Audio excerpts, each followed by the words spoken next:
Sa video na ito, malalaman mo yung ilang tips kung paano nga ba lumakas ang loob magsalita sa harap ng maraming tao. Ang video na ito ay para sa mga estudyante na kailangang mag-report sa harap ng klase, sa mga taong naka-assign na mag-MC, o sa mga taong isa sa mga trabaho nila ay ang magsalita sa harap ng maraming tao.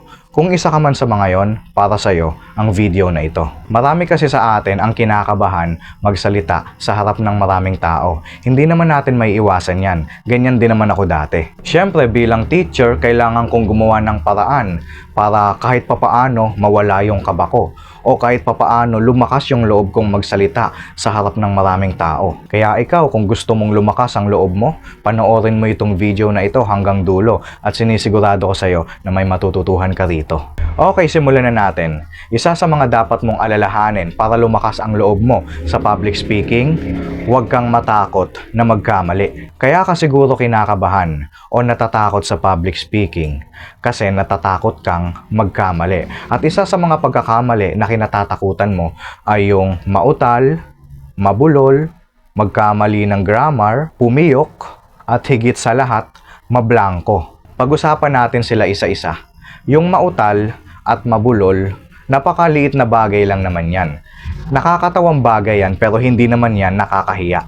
Kung mautal ka man at mabulol, okay lang yan. Makalipas ang mga ilang minuto, ilang oras, makakalimutan na yan ng audience mo. Kung magkamali ka man ng grammar, okay lang din. Kasi sa public speaking, hindi naman importante yan. Alam mo kung ano ang importante? Ito ay yung kailangan mong ma-deliver ng maayos, yung impormasyon na kailangan ng audience mo. Kung pumiyok ka man sa harap nila, okay lang din yan. Isa yan sa mga sitwasyon na nakakatawa talaga, pero hindi naman yan nakakahiya. Kung tutuusin, isa nga yan sa mga pagkakamali na pwedeng makabuhay ng dugo ng audience mo eh. Kasi kapag narinig nila yan at may ilan na inaantok na, pwede pa silang magising. Dito naman tayo sa mablangko, na sa tingin ko, ito yung pinakakinatatakutan ng lahat na mangyari. Alam mo, kung mablangko man tayo sa public speaking, bibihira lang naman natin mararanasan yan. At kung maranasan man natin yan, napakasaglit na oras lang. Kasi kung pinaghandaan naman natin ng maayos yung sasabihin natin sa harap nila, kung magkataon man na mablangko tayo, makakabalik tayo kagad. Kasi public speaking naman ang ginagawa natin. Pwede tayong mag-iba-iba ng technique. Pwede tayong mag-iba-iba ng way para mai-deliver ng maayos yung information. Wala naman tayo sa balagtasan o kaya sa flip-top na kung saan kailangan kabisado talaga natin yung linya natin. Na kapag meron tayong isang linya na nakakalimutan, makakalimutan na natin yung lahat. Yun yung kagandahan sa public speaking. Pwede tayong mag-iba-iba ng words basta masabi lang natin kung ano man yung gusto nating sabihin sa harap ng maraming tao. Kaya huwag kang matakot na magkamali. Kasi kung titingnan mo yung mga kilala mo na magaling magsalita sa harap ng maraming tao, kung papansinin mo, nagkakamali din naman sila paminsan-minsan, di ba? Kaya kung magkamali ka man, natural lang yan sa tao. Hindi naman tayo perpekto eh. Next tip kung paano lumakas ang loob sa public speaking, manood ng mga public speaking video. Pwede kang manood sa YouTube, pwede kang manood sa TikTok, sa Facebook, ng mga taong nagsasalita sa harap ng maraming tao. Ang mga pwede mong panoorin dyan ay yung speech, mga motivational speaker na nagsasalita.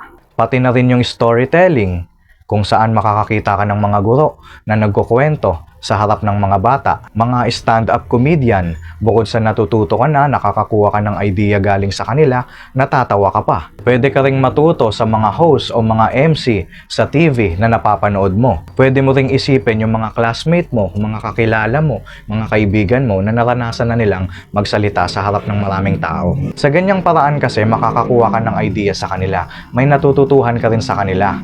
Makakakuha ka ng idea kung paano nila nilalabas yung emosyon nila sa ibang tao, kung paano sila nagko-construct ng words, kung paano sila maglabas ng expression, at iba pa. May inspire ka sa kanila. Kasi tayong mga tao, meron tayong pakiramdam na kapag nakikita natin sa iba na nararanasan nila yung mga bagay na yon, naiisip natin na parang kaya din natin yun. Kaya kapag nakikita mo na napakagaling nila, parang napakadali lang ng ginagawa nila, pwede mong maisip na kaya mo din gawin yun. Next tip kung paano lumakas ang loob mo sa public speaking, pagganahin ang imagination.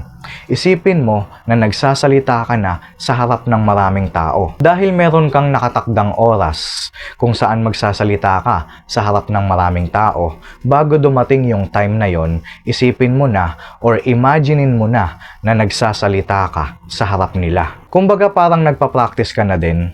Kapag nai-imagine mo kasi na nadi-deliver mo naman ng maayos yung sasabihin mo sa harap ng maraming tao, pwede mong masabi dyan or pwede mong maisip dyan na, kaya ko naman pala. Kaya pagdating ng actual, hindi ka na masyadong maninibago dahil sa imagination mo pa lang, ginawa mo na. Kung kabahan ka man, kasi hindi naman natin may iwasang kabahan, di ba?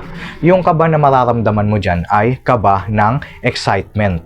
Next tip kung paano lumakas ang loob mo sa public speaking, maging natural. Maging natural ka lang kung paano ka makipag-usap sa mga magulang mo, kung paano ka makipag-usap sa mga kaibigan mo, sa mga kapatid mo. Ganun ka lang din makipag-usap sa harap ng maraming tao.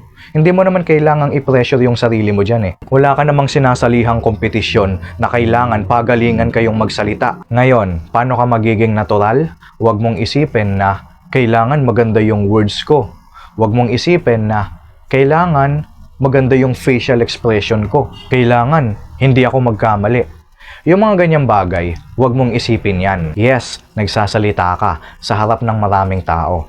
Pero kung paano ka makipag-usap sa circle of friends mo, ganun ka lang din dapat makipag-usap sa harap nila or sa harap ng audience mo. Kaya maging natural ka lang, huwag mong i-pressure yung sarili mo.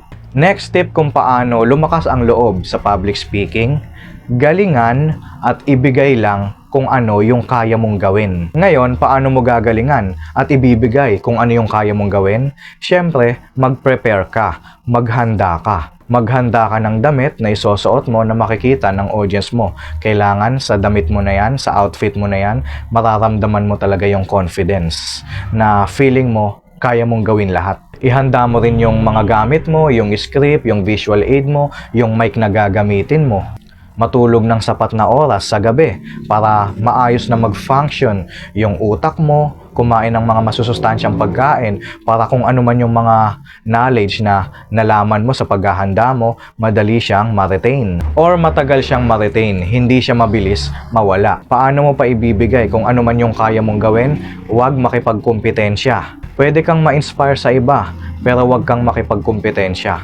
Huwag mong isipin na kailangan maging magaling ka kay ganito or kailangan matapatan mo si ganito kasi napakagaling niyang magsalita sa harap ng maraming tao. Hindi mo kailangan makipagkumpetensya. Hindi mo kailangang may lampasan na iba. Dahil ang importante sa public speaking, makapagbigay ka or makapaghatid ka ng value sa mga nakikinig sa'yo. Kung meron ka mang tao na makikitaan na napakagaling talaga, huwag mo ring isipin na hindi ka magaling na katulad niya. Huwag mong isipin na hindi kasi ako kasing galing niya eh. Paano ko ba magagawa ng maayos to? Huwag mong isipin yan. Kaya nga gagalingan mo eh, di ba? Sa halip na isipin mo na hindi ka magaling, galingan mo. At ibigay mo lang kung ano yung kaya mong gawin para hindi ka ma-pressure. Yun yung mga bagay o dapat mong alalahanin para lumakas ang loob mo sa public speaking. Kung nagustuhan mo ang video na ito, like mo naman. Kung hindi ka pa nakasubscribe sa channel na ito, syempre, mag-subscribe ka na para masubaybayan mo pa yung iba pang videos na may upload ng channel na ito. Dahil sa channel na ito, matututuhan mo kung paano i-enhance yung communication skills natin. Bago magtapos ang video na ito, gusto mo bang malaman kung paano maiwasang mablangko sa public speaking? Kung oo ang sagot mo, panoorin mo yung thumbnail na lalabas sa end screen ng video na ito. Nandyan lang yan. Pagka-click mo, mapapanood mo na.